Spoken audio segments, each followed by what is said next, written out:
Welcome to the Simpler Business Podcast, where we talk about ways to do what you love and serve your people in a way that brings you income and freedom. I'm your host, Marissa Roberts. Join me as I chat with my favourite entrepreneurs about how they simplify their biz so that you can simplify yours. Hitting 10K months as a service provider sounds fantastic. But how you get to that 10K can have a big impact on your well-being, especially when you're already imbalancing existing client work with personal life tasks like running a household, raising a family. You might already be feeling stretched a little too thin. Now, the good news is with some strategic planning and a little mindset work and a couple of time and effort saving hacks, you can absolutely reach those 10K months without working yourself into the ground. You just need to be smart with your time and set up your services in a way that supports your business goals and your lifestyle.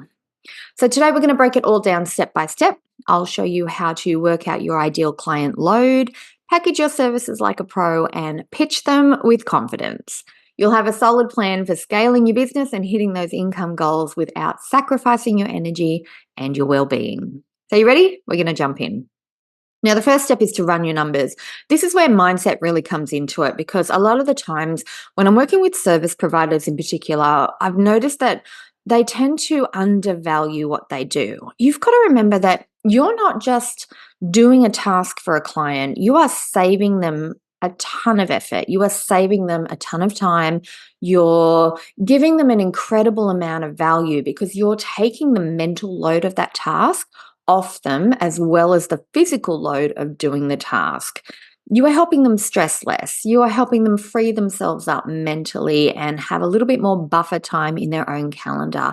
And when they're freed up to do what is in their zone of genius, that's when they can really scale their business. So your service is very, very valuable, especially if your service is something that you specialize in. So I just need you to get into that mindset first of what I am doing is worth money. It's valuable and it's worth whatever I want to charge, because the outcome that my client gets is what's important, not how many hours it takes you to do it and what your hourly rate is. It is the outcome and the benefit of providing that service that either helps them make money or save time and effort somewhere else. Okay, so let's take a look at what the numbers mean. We're going to run your numbers now and look at what 10K per month can look like. And I usually go with the same 5 examples. 10K per month, simply put, is 2 clients at $5,000 per month, or 4 clients at $2,500 per month, 8 clients at $1,250 per month, or 10 clients at $1,000 per month, or if you really feel the need to go lower pricing, it's 20 clients at $500 per month. Now, you see my reaction just then when I said 20 clients at $500 per month? The risk that you're taking with that amount of clients is you're going to burn out. $500 a month means you need 20 people to hit 10K, but then you have to think about the time you're committing to doing the work. I would burn out at 20 clients per month. I would prefer 4 clients per month max. So you need to think about which one feels like a good fit for you. And if you're not sure, I've got a simple exercise you can try. You can open up your digital calendar. I use a Gmail or a Google Workspace calendar because it syncs with my phone and I can use it on my desktop as well. And yeah, you open up your calendar. And then what I want you to do is look a couple of months ahead where you're not all booked out yet, right? And then I want you to add your non-negotiable downtime that you want, your time for relaxing, your time for doing creative things, your time for your hobbies, or your time for rest and rejuvenation. Add that into your calendar first for the month. And then I want you to add in the time that you allocate to personal commitments, like spending time with your kids or running errands for the home, or if you're helping caring for parents, for example. Personal time commitments, they are different to time off. They might not be work related, but they do require a personal commitment from you. So that is actionable tasks, right? So I want you to put in your downtime first, then put in your personal commitment time, and then you just block them out like little meetings. And then at that point, that's when you add your available work time. So what are the hours, given all the other stuff that's going on in your life that you've just put into your calendar, including self-care for you, because that sets the foundation. What is your available hours per week at that point that you can commit to work? Or what hours do you want to work each week? Now, when you look at how much time you have for work, that's when you look at how many clients you can reliably service in that time. What does your gut tell you? Because your intuition is going to kick in here. And for me, that's where 4 clients is the happy balance. 4 is my happy level. Whatever your happy level is, go with that. And remember, you can tweak this over time. If you choose 8 clients at $12.50 per month and then 3 months down the track, it feels like too many, you can increase your prices and drop down your client load anytime you want. You can adjust your availability, you can adjust your rates to whatever's going on in your life. And you're going to have seasons in your life where you're going to be busier than others or more excited about working than others. And I think that's the benefit of having your own business is you can plan out your business model and then tweak it to suit your life. It's not set in stone when you first decide. Okay, so that's step 1, running your numbers and getting comfortable with them. Step 2 is to set up your service package and pricing. There's no more winging it now. You are going to create a pricing guide and include a description of your signature service, the thing that you're really good at, the thing that you're already known for. That's a great place to start. So pick a service that's going to become your signature service, and then you're going to create a service and pricing guide around that. And you're going to include the description of the service, an explanation of how it's going to save your client time or money or effort or a combination of the 3 if they outsource that service. Then you're going to include your pricing options. Tiered pricing is my favorite thing to do, right? So you could have, for example, bronze, silver, or gold. It's all the same service, but you have 3 different tiers. Each tier is a different price, and each tier has a different amount of inclusions. So bronze, for example, is the cheapest and has less inclusions, maybe just 1 or 2. Silver is your mid-tier. It has everything that bronze includes, plus 2 or 3 more inclusions. And gold is your premium offer. It has everything included, so the client doesn't have to worry about a thing.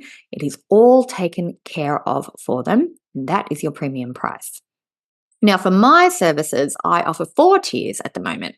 So currently mine are called Starter, Professional, Advanced, and Premium. My services go into 4 key areas that I help clients simplify their business in. So I'll leave a link to my guide in the show notes. And that way, if you want to have a look at it and see, how I present my services and my pricing, just in case it helps make it a little bit easier for you, feel free, you can download and take a look at that. Now, you want to have a clear pricing grid or segmentation on your page that clearly shows the difference in inclusions at each price point. So, for example, if I was doing one for podcast production, then bronze would be the top and tail. So I'd trim the start and end, I'd put the little intro at the start, the outro at the end, and that's it for bronze. Nice and easy, doesn't take a lot of time and effort for me, but gives a professional outcome for the client. Silver is where I'd go a step further. So they'd get their trim at the start and end, the top and tail with the intro and the outro. But also I would say to the client, hey, if there was an error in that episode, let's say you sneezed or someone knocked on the door, or like I get in my podcast sometimes, your cat walks across the screen, you can let me know the timestamp from that error, and I will remove it for you. So now I'm doing a little bit more work for them.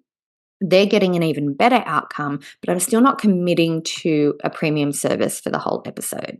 Now, gold, that is my premium level. So if in my case, that's where me or my team member would go into the podcast episode. So the client records the raw audio or video footage and sends it to me. We go in and listen to the entire episode, the full episode. We remove any error that we notice.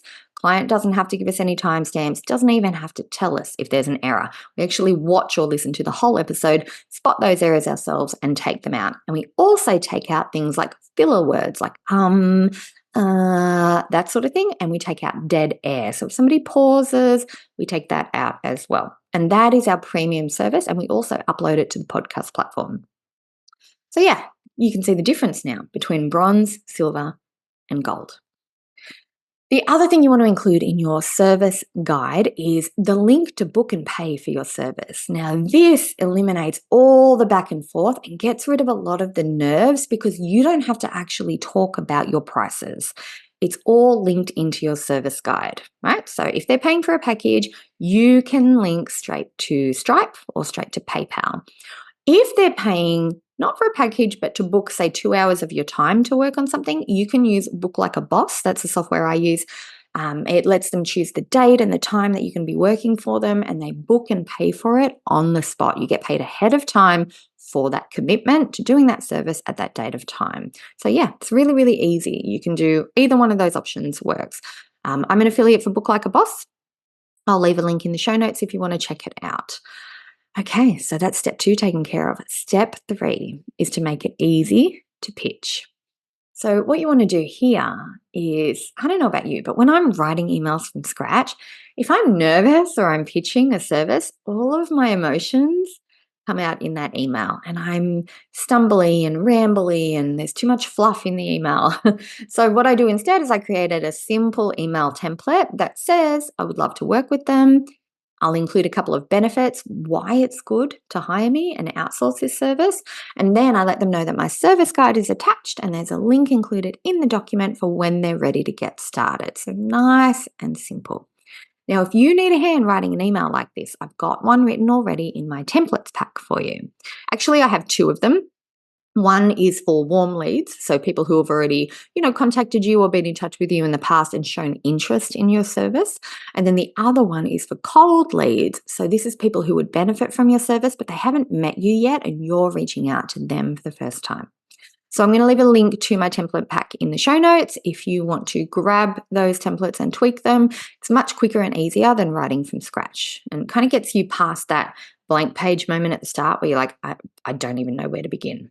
Okay, so that's it. You've run your numbers. You know how many clients you're looking for to hit your 10K in a way that feels good for you. And you've got your service and your pricing guide sorted as one.